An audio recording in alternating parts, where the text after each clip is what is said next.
ఓం నమ శివాయ. నమస్తే ఫ్రెండ్స్, నేను మీ రాంబాబుని. ఈరోజు మీకు ఒక అద్భుతమైన చారిత్రక టెంపుల్, ప్రపంచంలోనే అతిపెద్ద టెంపుల్లలో ఒక అద్భుతమైన టాప్ 10లో ఉన్న ప్రసిద్ధిగాంచిన దేవాలయాల్లో ఒక దేవాలయం ఇది. ఆ దేవాలయం ఎలా ఉందో మీరే చూసి చెప్పండి.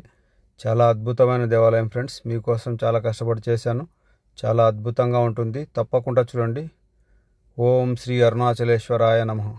ఆ టెంపుల్ యొక్క నమూనాని ఆ దేవాలయంలోనే ఎలా నిర్మించి పెట్టారో చూడండి, ఎంత అద్భుతంగా ఉందో. ఆ అద్భుతాన్ని మీరు వీడియో స్కిప్ చేయకుండా కంటిన్యూగా చూడండి ఫ్రెండ్స్, లాస్ట్ వరకు. ఓం నమ శివాయ. ఇది మహాదేవుడికి అంకితం చేయబడిన ఒక పురాతన ఆలయం. ఈ ఆలయం దర్శనం చేసుకుంటే ఆ శివపార్వతులను ఇద్దరిని దర్శనం చేసుకున్నంత పుణ్యం వస్తుంది. ఆ స్వామివారు ఇక్కడే ఉంటారని చెప్పేసి ఈ గుడి తమిళనాడు రాష్ట్రం తిరువన్నామలైలో ఉంది. దీని మరో పేరే అరుణాచలం. ఈరోజు గిరి ప్రదక్షిణ నిమిత్తం వచ్చాను ఫ్రెండ్స్. చూడండి ఫ్రెండ్స్, ఆలయం ఎలా ఉందో. అద్భుతమైన ఆలయం. ఆలయం వెనకాలే పెద్ద కొండ ఉంటుందన్నమాట. ఆ కొండనే గిరి అంటారు. ఆ గిరి ప్రదక్షిణ చేయడానికి మన ఇండియాలో ఉన్న మన ప్రజలు, మన భారతీయులు ప్లస్ ప్రపంచంలో ఉన్న ఫారినర్స్ కూడా కొన్ని వేలు వందల మంది అసలు అద్భుతంగా ఉంది ఫ్రెండ్స్. అది దేవుడి దర్శనం చేసుకోవడానికి వస్తారు. ఇక్కడ శిల్పకళ, ఆర్కిటెక్చర్, వాస్తు చూడండి. ఎన్ని గోపురాలు, ఒక్కొక్క గోపురానికి ప్యారలల్గా రెండు గోపురాలు, అటు ఒక రెండు గోపురాలు, మళ్ళీ అంతర్భాగం అంతరాలయం చుట్టూ పెద్ద పెద్ద గోపురాలు, కారిడార్స్, అసలు చెప్పుకోవడానికి సరిపోదు ఫ్రెండ్స్. చాలా అద్భుతమైన దేవాలయం. ఓం నమ శివాయ. మోక్షద్వారం ఫ్రెండ్స్. భక్తులందరూ మోక్షద్వారం నుంచి బయటకు వస్తున్నారు. చూడండి మోక్షద్వారం ఎలా ఉందో. ఆ జనాలంతా నిలబడి క్యూలో ఉన్న వాళ్ళందరూ ఆ మోక్షద్వారం నుంచి బయటకు రావడం కోసమే వెయిట్ చేస్తున్నారు ఫ్రెండ్స్. అసలు ఎంత గొప్ప చరిత్ర ఉంది ఆ మోక్షద్వారం యొక్క ప్రత్యేకత మీకు చెప్తాను. చూడండి ఆ మోక్షద్వారంలోంచి ఎలా వస్తున్నారు. పిల్లలు, పెద్దలు అందరూ వచ్చి బయటకు వచ్చి అక్కడ దండం పెట్టుకొని బయటకు వస్తున్నారు. చిన్న పాప కూడా మోక్షద్వారంలోంచి బయటకు వస్తుంది చూడండి. ఆమెకి ఏముంది, ఏం పాపాలు చేస్తారు పాపం, ఏం తెలియని పిల్ల. మనలాంటి వాళ్ళు అయితే చేస్తారేమో కానీ పెద్దవాళ్ళ డాడీ కూడా వెనక నుంచి వెళ్తున్నాడు బయటికి. ఇది మోక్షద్వారం హిస్టరీ ఉంది ఫ్రెండ్స్, అది కూడా మీకు చెప్తాను. ఈ మోక్ష మార్గం గుండా బయటికి వస్తే మన పాపాలను, మనం చేసిన తప్పులను శుద్ధి చేసి మోక్ష మార్గంలో నడిపిస్తుందని చెప్పేసి భక్తుల నమ్మకం ఫ్రెండ్స్. ఇది ఈ మోక్ష మార్గం గిరి ప్రదక్షిణలో భాగంగా మనం ఒక 10-11 కిలోమీటర్లు అయిపోయిన తర్వాత వస్తుంది ఫ్రెండ్స్. ఇది మోక్ష మార్గం.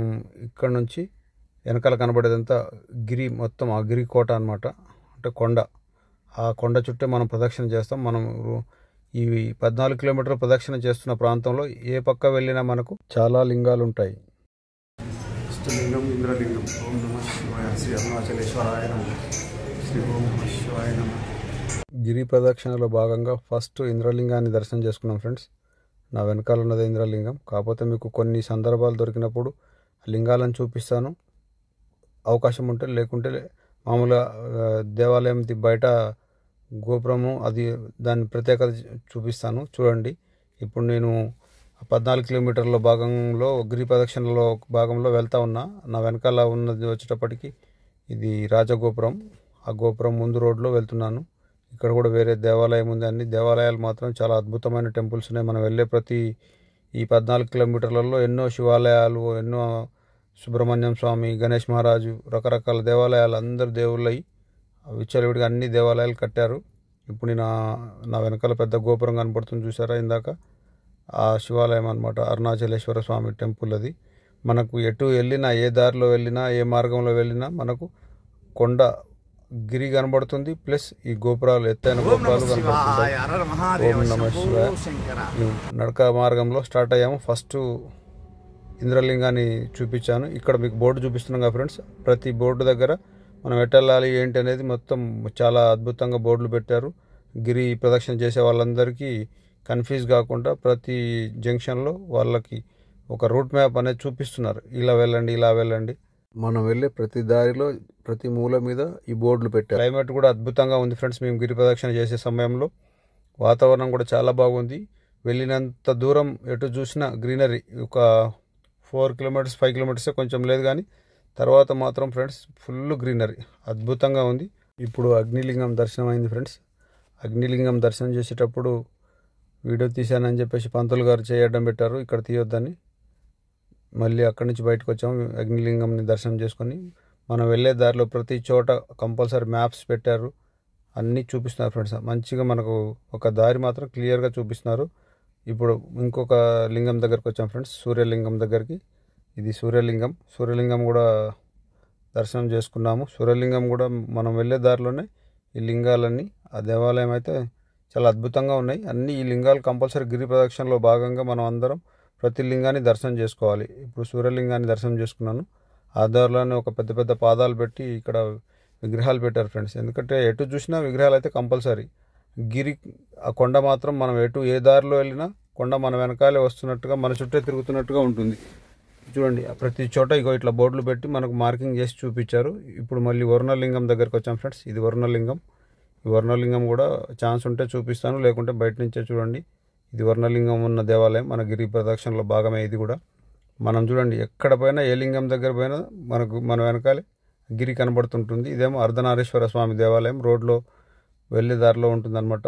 కానీ మనం ఈ గిరి ప్రదక్షిణలో భాగంగా ఈ మొత్తం లింగాలు అయితే దర్శనం చేసుకోవాలి ప్రతిదీ. ఇప్పుడు ఇంకో లింగానికి వచ్చాం చూడండి ఫ్రెండ్స్. ఇది వాయులింగం. ఇది వాయులింగం. ఇది కూడా అద్భుతంగా రెనోవేషన్ చేస్తున్నారు ఫ్రెండ్స్. అన్ని లింగాలన్నీ ఈ గిరి ప్రదక్షిణలో భాగంగా ఉన్న లింగాలన్నిటినీ ఈ మొత్తం ఎక్స్టీరియర్ రెనోవేషన్ చేస్తున్నారు మొత్తం. ఇది మేము వెళ్ళిన టైంకి వర్క్ నడుస్తుంది. చాలా అద్భుతంగా ఉన్నాయి అన్ని గుళ్ళు మాత్రం. పంతులు గారు ఏదో చెప్తున్నారు ఒక పెద్ద ఆయన. ఇది వాయులింగం అనమాట. వాయులింగం కూడా దర్శనం అయిపోయింది. మళ్ళీ వెళ్తున్నాం. చుట్టూ రోడ్డు, ఆ రోడ్డుకు కూడా ఏంటంటే ఎటు చూసినా చింత చెట్లు మాత్రం ఫుల్గా కాసినాయి. ఆ చింత చెట్ల నీళ్ళలో మాత్రం హ్యాపీగా నడిచాం ఫ్రెండ్స్. చాలా బాగుంది. కాకపోతే కొంచెం ఎండ ఎక్కువైనప్పటికీ కొద్దిగా రోడ్డు కాలడం స్టార్ట్ అయింది. మేమైతే 6కి స్టార్ట్ అయినాం. 12:30 కల్లా మా గిరి ప్రదక్షిణ పూర్తి చేసుకున్నాం. చూడండి ఇక్కడ వచ్చాం, ఇంకొక లింగం దగ్గరకు వచ్చాం. ఇది చంద్రలింగం. ఈ చంద్రలింగం కూడా ముందు చూడండి దర్శనం చేసుకుని చంద్రలింగం అయితే చూపించిన అవకాశం చిక్కింది అక్కడ. ఇక్కడ కూడా మహాశివుడు ఉన్నాడు. చాలా అద్భుతంగా ఉంది. అమ్మవారి గుళ్ళు, శివాలయాలు ఎన్నో ఉన్నాయి. ఎటు చూసినా రోడ్లో మనం వెళ్ళే దారిలో అద్భుతమైన కట్టడాలు అయితే ఉన్నాయి. మామూలుగా అయితే గిరి ప్రదక్షిణలో భాగంగా మనం స్పెషల్గా లింగాలని దర్శనం చేసుకుంటాం. ఆ లింగాలని దర్శనం చేసుకుంటూ 1 by 1 మీకు కూడా చూపిస్తున్నాను. ఇంకా ఉన్నాయి లింగాలు కొన్ని, అవి కూడా చూపిస్తాను. ఇది మెయిన్ రోడ్ సెంటర్లో, ఆ గిరి ప్రదక్షిణలో భాగంగా సెంటర్లో ఇక్కడ బస్వయ్యని పెట్టారు. నందీశ్వరుని ఎలా పెట్టారో చూడండి ఫ్రెండ్స్. చాలా అద్భుతంగా ఉంది. ఆ వెనకాలే మళ్ళీ గిరి కనబడుతుంది. ఈ గిరి ప్రదక్షిణలో భాగంగానే మెయిన్ రోడ్లో ఆగామన్నమాట. ఈ రోడ్ క్రాస్ చేసి రావాలి ఇటు. అటు బస్సు పోయే రోడ్ వచ్చేటప్పటికి మళ్ళీ మనకు అటు కడప అటు పోయే రోడ్ అనమాట. అది హైవే. అక్కడ నుంచి మళ్ళీ ఆ రోడ్డు దాటుకొని మళ్ళీ వస్తూ ఉన్నాం ఫ్రెండ్స్ మేము. ఇది అసలు ఎంత అద్భుతంగా అంటే అంత అద్భుతంగా ఉంది. మన ప్రపంచంలోనే అద్భుతమైన దేవాలయాల్లో ఇది అరుణాచలం ఒకటి ఫేమస్ అనమాట. ఆ అరుణాచలం అంటేనే ఆ మహాశివుడు, మహాపార్వతి దేవి అమ్మవార్లు అక్కడే కొలువై ఉండి వచ్చిన భక్తులను ఆశీర్వదిస్తారని చెప్పేసి భక్తుల నమ్మకం ఫ్రెండ్స్. ఎందుకంటే అక్కడ పోతే మనకు కూడా ఒళ్ళు పులకరించిపోతుంది, ఏదో హ్యాపీనెస్ ఉంటుంది, మన మనశ్శాంతిగా ఉంటుంది అనమాట. చాలా సంతోషం అనిపిస్తుంది. నాకైతే చాలా మంచిగా అనిపించింది. ఇప్పుడు ఇంకో లింగం దగ్గరకు వచ్చాం ఫ్రెండ్స్. ఇది చూడండి కుబేరలింగం అనుకుంటాను నేను. కుబేరలింగమే. మీరు కూడా ఇక్కడ కూడా ఛాన్స్ ఉంటే చూపిస్తాను దేవుడిని. ఇదైతే మీకు గిరి ప్రదక్షిణలో భాగంగానే ఈ లింగాలని 100% దర్శనం చేసుకోవాలన్నమాట. ఆ దర్శనం చేసుకుంటేనే మనం మోక్షం అనేది కలుగుతుందని చెప్పేసి ఇక్కడ ప్రతీతి. చూడండి ఈ శివాలయాలన్నీ ఇట్లా ముందు ఎక్స్టీరియర్ ఇట్లా రెడీ చేసి పెట్టారు. ఇది ఈశాన్య లింగం. కుబేరలింగం ఇందాక వచ్చింది అనుకుంటా. ఇది ఈశాన్య లింగం, కుబేరలింగం, చంద్రలింగం, సూర్యలింగం, అగ్నిలింగం. తర్వాత ఇవన్నీ లింగాలన్నీ దర్శనం చేసుకుంటూ వస్తున్నాం ఫ్రెండ్స్. అన్ని లింగాలు ఇప్పుడు 1 by 1 వచ్చినాయి. అవన్నీ మీరు ఈ వీడియోలో వస్తున్నాయి, చూడండి, తప్పకుండా చూడండి. అన్ని లింగాల దర్శనం అనేది లోపలికి దర్శనం చేసుకోవడానికి అవకాశం ఉంది, కానీ వీడియో తీయట్లేదు ఫ్రెండ్స్. ఎందుకంటే పంతులు కోపం చేస్తున్నారు. 1-2 లింగాలను మాత్రం ఛాన్స్ దొరికితే చేశాను. చూడండి చాలా అద్భుతంగా ఉంది. ఇది ఒక బస్ స్టాండ్. ఇది వెళ్ళే దారిలోనే గిరివలం మార్గం అని చెప్పేసి బోర్డులు పెట్టున్నారు, చూసారా ఫ్రెండ్స్. ఆ బోర్డులు ప్రతి జంక్షన్లో, ప్రతి టెంపుల్ ముందు మనకు మార్గనిర్దేశం చేస్తూ పెట్టారనమాట. మళ్ళీ గుడి, ఇది గోపురం కనపడుతుంది చూడండి. ఇప్పుడు జూమ్ చేసి చూపించాను మీకు. అది మెయిన్ గుడి గోపురం అనమాట. అది వెస్ట్ పక్క ఉన్న గోపురం. అది ఈస్ట్, వెస్ట్, సౌత్, నార్త్ 4 పక్కల 4 గోపురాలు, భారీ గోపురాలు ఫ్రెండ్స్. ఒక్కొక్క గోపురం వచ్చి నాకు తెలిసి 41 మీటర్ల ఎత్తు, 30 మీటర్ల వెడల్పుతో చాలా భారీగా నిర్మించారు. అసలు ఆ గోపురం చూస్తేనే ఒళ్ళు పులకరించిపోతుంది ఫ్రెండ్స్. అంత అద్భుతమైన గోపురాలు. ఆ చుట్టూ కంపౌండ్ గోడ, ఎంత పెద్ద గోడ కట్టారంటే అంత పెద్ద గోడ కట్టారు ఫ్రెండ్స్. చుట్టూ దగ్గర దగ్గర 24-25 ఎకరాల విస్తీర్ణంలో దేవాలయాన్ని నిర్మించారు. ఆ గుట్టనేమో ఆ గిరి, ఆ మహాశివుడికి ఆ పండగప్పుడు ఏదో స్పెషల్గా అక్కడ పైన కొండపైన దీపం వెలిగిస్తారు. ఇదంతా గోడ ఫ్రెండ్స్. ప్రదక్షిణ చేయాలంటే 25 కిలోమీటర్స్, 24 to 25 కిలోమీటర్స్ విస్తీర్ణం అంట ఈ టెంపుల్. ఒక్కొక్క గోపురం హైట్ వచ్చేటప్పటికి 41 మీటర్ల హైటు, 31 మీటర్ల వెడల్పు. అంత పెద్ద గోపురం ఒక గోపురం. మళ్ళీ ఈ పెద్ద గోపురాలకి మీకు ప్యారలల్గా మళ్ళీ లోపల ఒక అంతర్ గోపురాలు ఉన్నాయి.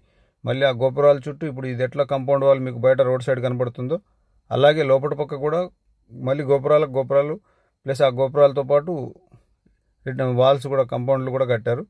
అసలు ఒక్కొక్క గోపురం చూస్తానికి అసలు మాకు ఈ కెమెరాలో సరిపోతలేదు. చూడండి ఎంత పెద్దగా ఉందో.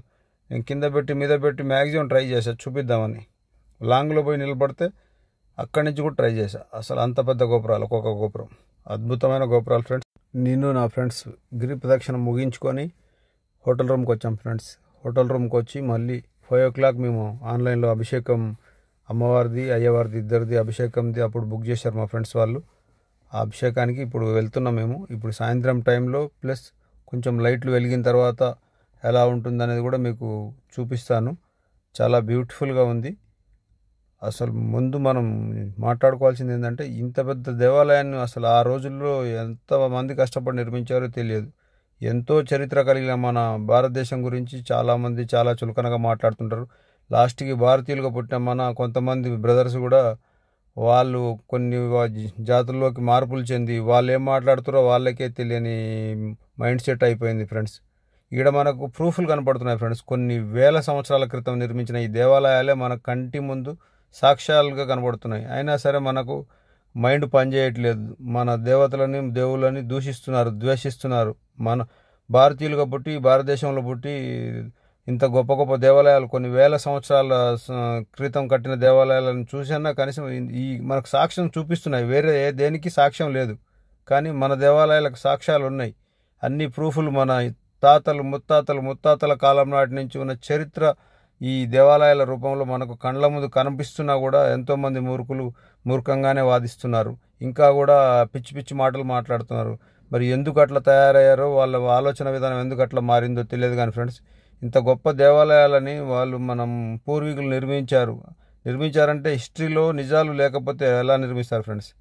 ఇంత పెద్ద గొప్ప గొప్ప దేవాలయాలను నిర్మించి ఎంతో ప్రసిద్ధి చెందిన దేవాలయాలు ఇప్పుడు కావు. 5,000, 10,000, 8,000, 12,000 సంవత్సరాల చరిత్ర కలిగిన దేవాలయాలు ఉన్నాయి. ఇప్పటికీ అక్కడక్కడ పురాతత్వ శాస్త్రవేత్తలు తవ్వుతుంటే ఆ తవ్వకాల్లో మనము ఎక్స్పెక్ట్ చేయని గొప్ప గొప్ప చారిత్రక నిజాలు బయటపడుతున్నాయి. అయినా సరే మనలో మార్పు మాత్రం రావట్లేదు. మనల్ని మనమే తక్కువ చేసుకొని డబ్బాషకో ఇంకో రకంగానో వేరే వాళ్ళకి కన్వర్ట్ అయ్యి మనకున్న గొప్పతనాన్ని చాలా చిన్న చూపు చూస్తున్నారు ఫ్రెండ్స్.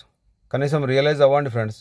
మిగతా వాళ్ళ దగ్గర ఏం లేదు, లేకపోయినా వాళ్ళు మధ్యలో కల్పించుకొని పుట్టిన దానికి ఇచ్చిన రెస్పెక్ట్ మనం ఊహకందని టైంలోనే పుట్టి మన చరిత్రని నిలిపి ఉంచినాయి. ఇట్లా ఈ దేవాలయాలు మన చరిత్ర గురించి చెప్తున్నాయి, మన భవిష్యత్తు గురించి చెప్తున్నాయి. కానీ మన భవిష్యత్తు చరిత్ర మర్చిపోయి చాలా విరుద్ధంగా బిహేవ్ చేస్తున్నాం.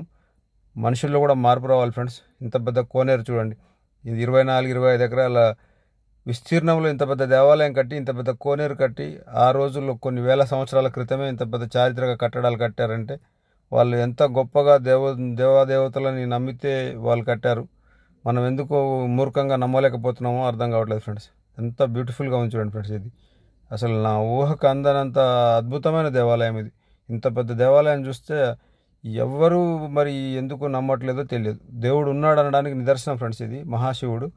ఆయన కోసం ఇక్కడ ఈ 14 కిలోమీటర్లు నడిచి కొన్ని వేలు లక్షల మంది ఫారినర్స్ వచ్చి, వేలల్లో లక్షల్లో వచ్చి వాళ్ళు కూడా మాతో పాటు అభిషేకం చేయించుకున్నారు ఫ్రెండ్స్. దగ్గర 8, 10 మంది వచ్చారు. వాళ్ళు కూడా అభిషేకాలు చేయించుకుంటున్నారు. ఇంగ్లీష్ వాళ్ళకి అసలు మన భారతీయులు కాదు, మన దేశస్తులు కాదు. కాకపోయినా వాళ్ళు వచ్చి మన భారతీయతను నమ్మి, మన దేవుళ్ళని నమ్ముకొని వాళ్ళు అంత ప్రేమగా ఇష్టంగా మన దేవదేవులని మొక్కి అభిషేకాలు, పూజలు, పునస్కారాలు చేయించుకుంటుంటే మనం మాత్రం చాలా చిన్న చూపు చేస్తున్నారు. మన ప్రజలు, మనోళ్ళు వేరే మతాల్లోకి కన్వర్ట్ అయ్యి మన జాతీయతని చరిత్రని మర్చిపోయి వాళ్ళ స్వార్థానికి పిచ్చిగా మాట్లాడుతున్నారు. నా వెనకాల ఉన్నదే ఫ్రెండ్స్ గర్భగుడి. ఆ గర్భగుడి నుంచి బయటకు వచ్చాము. ఇప్పుడే అభిషేకం అయిపోయింది. చాలా అద్భుతంగా జరిగింది అభిషేకం. మాతో పాటు కూడా ఒక 8-10 మంది ఫారినర్స్ కూడా ఉన్నారు మా వెనకాల. అందరినీ కూర్చోబెట్టి పంతులు హ్యాపీగా పూజలు చేయించారు మాకు. అరుణాచలం పంచభూత లింగ క్షేత్రాలలో ఒకటి. దక్షిణ భారతంలో వెలిసిన పంచలింగ క్షేత్రములలో అగ్నిభూతానికి ప్రతీక అంట ఫ్రెండ్స్. ఇది అరుణాచలం అంటే ఎర్రని కొండ అంట. అది మన పాపాలని హరించున్నది అని చెప్పేసి అర్థం అంట ఫ్రెండ్స్. అది తమిళ్లో మాత్రం అన్నామలై అని, తిరువన్నామలై అని చెప్పేసి పిలుస్తారు ఫ్రెండ్స్. ఆ మహాదేవుడు ఇక్కడ కొలువై ఉన్న దేవాలయం ఇది. ఆ దేవాలయంలో నేను మొత్తం చుట్టూ తిరిగి గోపురాలు, తర్వాత గుడి లోపల ప్లేస్ అంతా మీకు చూపించాను. ఇప్పుడు బయటకు వచ్చాను ఫ్రెండ్స్. బయట నుంచి మీకు ఒక్కొక్క గోపురం లైట్లు వేసిన తర్వాత ఎలా ఉన్నాయి, ఎంత అద్భుతంగా ఉన్నాయి, ఎంత అందంగా ఉన్నాయి అనేది చూపిస్తున్నాను. చూడండి. చూసి వీడియో నచ్చితే మాత్రం ఒక లైక్ చేసి సబ్స్క్రైబ్ చేసుకోండి ఫ్రెండ్స్. నేను నాకు తెలిసినంత వరకు మీకు అద్భుతంగా చూపించడానికి ప్రయత్నం చేశాను. చాలా అద్భుతంగా ఉంది దేవాలయం మాత్రం. ఇది చాలా గొప్ప దేవాలయం. ఎందుకంటే మన భారతదేశంలోనే ప్రసిద్ధిగాంచిన అతిపెద్ద దేవాలయాల్లో ఇదొకటి.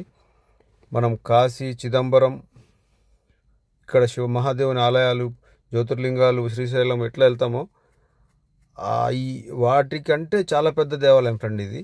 ఆ మహాశివుడికి మరి ఇక్కడ అంత పెద్ద దేవాలయాన్ని కట్టించారు ఆ రోజుల్లో. నాకు తెలిసి ఇది 5వ శతాబ్దంలో కట్టారంట ఫ్రెండ్స్. 5వ శతాబ్దం నుంచి ఎంతోమంది రాజులు అంచెలంచెలుగా దేవాలయాన్ని పునర్నిర్మిస్తూ దాన్ని ఊహించినంత విధంగా డెవలప్ చేసుకుంటూ వెళ్ళారు ఫ్రెండ్స్. అప్పట్లో రమణ మహర్షి గారు ఇక్కడ పెద్ద ఆయన మనకు చెప్తా ఉంటారు కదా, చాగంటి గారు ఇట్లా. ఆ రమణ మహర్షి గారు కూడా ఇక్కడ దీనికి సంబంధించిన అన్ని వాళ్ళకు సంస్కృతంలో మొత్తం చెప్పేవాళ్ళంట ఈ చరిత్రని. పరమశివుడు జ్యోతిర్లింగం కాబట్టి ఇక్కడ గిరి ప్రదక్షిణ చేసుకుంటే మనకు ఆ పరమశివుడి ఆశీర్వాదం ఉంటుంది. మన పాపకర్మలన్నీ తొలగిపోయి మన జీవితాలు మంచిగా ఉంటాయని చెప్పేసి భక్తుల నమ్మకం ఫ్రెండ్స్ ఇక్కడ. అందుకే దాంట్లో నేను కూడా ఒక పాపినో మంచి పుణ్యాత్మనో తెలియదు నాకు. నేను కూడా పోయి ఆ మహాశివుని గిరి ప్రదక్షిణ చేసుకొని, అలాగే ఆ గిరి ప్రదక్షిణలో భాగంగా మనకు 8 లింగాలు మనకు దారిలో ఉంటాయి. ఆ 8 లింగాలు కూడా దర్శనం చేసుకున్నాను నేను. దర్శనం చేసుకొని మీరు కూడా ఆ మహాశివుని చూసి ఆయనకు దండం పెట్టుకోండి. మీకు కూడా ఆ మహాదేవుని ఆశీర్వాదం. లలిత కుచ్చిలాంబికా దేవి అమ్మవారి పేరు డిఫరెంట్గా ఉంది. ఆ అమ్మ తల్లి పార్వతమ్మ, దుర్గా భవాని అమ్మవారు కూడా జ్యోతిర్లింగం, మా శక్తిపీఠం అమ్మవారు. అందుకే ఈ 14 కిలోమీటర్లు మనం గిరి ప్రదక్షిణ చేస్తే మనకు ఎంతో పుణ్యం వస్తుందంట ఫ్రెండ్స్. అది చాలా గొప్ప విషయం. అది మీరు ఎవరన్నా వెళ్ళని వాళ్ళు ఉంటే వెళ్ళి ఆ మహాశివుడిని, అమ్మవారిని దర్శనం చేసుకొని మీ మనసులో ఉన్న కోరికలు చెప్పుకొని అన్నీ మనసులో ఉన్న బాధలను కూడా క్లియర్ చేసుకోండి. హ్యాపీగా ఉండండి. ఆ మహాదేవుడి ఆశీర్వాదం మీ పైన ఉండాలని మనస్ఫూర్తిగా కోరుకుంటాను ఫ్రెండ్స్. మీరు మాత్రం అవకాశం ఉంటే మాత్రం ఆ మహాశివుడిని దర్శనం చేసుకోవడానికి ఒకసారి వెళ్ళిరండి. ఎందుకంటే చాలా అద్భుతంగా ఉంది ఫ్రెండ్స్. నేనైతే నా చిన్నప్పుడు ఎప్పుడో 10th క్లాస్లో ఎక్స్కర్షన్ వెళ్ళినప్పుడు వెళ్ళాను. తర్వాత అనుకోకుండా మొన్న వెళ్ళి ఆ దేవుణ్ణి దర్శనం చేసుకొని గిరి ప్రదక్షిణ చేసి, గిరి ప్రదక్షిణలో ఉన్న 8 లింగాలను దర్శనం చేసుకొని చాలా అద్భుతంగా మళ్ళీ హ్యాపీగా ఇంటికి వచ్చాం ఫ్రెండ్స్. ఆయన బ్లెస్సింగ్స్ బాగా ఉన్నాయి. ఆయన బ్లెస్సింగ్స్ మీ అందరిపైన ఉండాలని నా సబ్స్క్రైబర్స్, ఈ వీడియో చూస్తున్న ప్రేక్షకులు, ఫ్రెండ్స్, మిత్రులు, శ్రేయోభిలాషులు అందరిపైన కూడా ఆ మహాదేవుని ఆశీర్వాదం, ఆ దుర్గాదేవి ఆశీర్వాదం ఉండాలని కోరుకుంటాను ఫ్రెండ్స్. ఇది మాత్రం ఒక అద్భుతం ఫ్రెండ్స్. ఇది మన హిస్టరీకి నిదర్శనం కూడా. మనం ఎవరం నమ్మం, కానీ మన జనాలు ఎందుకు మరి మారుతున్నారో తెలియదు. నాకు ఒక్కోసారి బాధ అనిపిస్తుంది ఫ్రెండ్స్.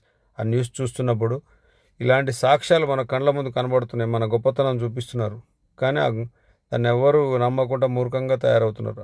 తమిళనాడు స్టేట్లోనే అద్భుతమైన దేవాలయాలు ఎన్నో ఉన్నాయి, ఎన్నో చరిత్రకి ఉదాహరణలు ఎన్నో ఉన్నాయి. కానీ ఆ తమిళనాడులో ఉన్న కొంతమంది ప్రజలైతే చాలా దుర్మార్గంగా మరి ఎందుకు నమ్మట్లేదు దేవుణ్ణి అర్థం కావట్లేదు. ఇది మనమైతే చెప్పింది కాదుగా ఫ్రెండ్స్. ఎందుకో నాకు చెప్పాలనిపించింది. ఎవరి మతం వాళ్ళది, ఎవరిని వాళ్ళు గౌరవించుకోండి, కానీ కొన్ని విశ్వాసాలను నమ్మండి. మూర్ఖంగా పోయి అనవసరంగా మనశ్శాంతి లేని జీవితాలను గడపబాకండి. ఓం నమ శివాయ. ఓం శ్రీ అరుణాచలేశ్వరాయ నమః. ఆ మహాదేవుని ఆశీర్వాదం మీ అందరిపైన ఉండాలని కోరుకుంటాను ఫ్రెండ్స్. వీడియో నచ్చితే మాత్రం ఒక లైక్ చేసి సబ్స్క్రైబ్ చేసుకోండి ఫ్రెండ్స్. నాకు సపోర్ట్ చేసిన వాళ్ళు అవుతారు. చాలా చాలా సంతోషం ఫ్రెండ్స్. మీ అందరికీ ధన్యవాదాలు. కంపల్సరీ వీడియోని మాత్రం పూర్తిగా చూడండి. చూసి నాకు సపోర్ట్ చేయండి, లైక్ చేయండి, సబ్స్క్రైబ్ చేసుకోండి. అలాగే మీరు కూడా అరుణాచలేశ్వర స్వామిని దర్శనం చేసుకోండి. అరుణాచలం అంటే ఎర్రని కొండ అంట ఫ్రెండ్స్. ఆ ఎర్రని కొండ చుట్టే ప్రదక్షిణ చేయడం. ఆ ఎర్రని కొండ అంటే ఆ మహాశివుడు పార్వతీదేవి ఇద్దరు ఆ కొండపైన ఉన్నట్టు అనమాట. వాళ్ళని మనం ప్రదక్షిణ చేసినంత పుణ్యం అన్నట్టు అది. కాబట్టి మీరు అందరూ అరుణాచలం వెళ్తే కంపల్సరీ గిరి ప్రదక్షిణ చేసుకొని ఆ స్వామివారిని దర్శనం చేసుకోండి, అమ్మవారిని దర్శనం చేసుకోండి. Thank you friends. Thank you.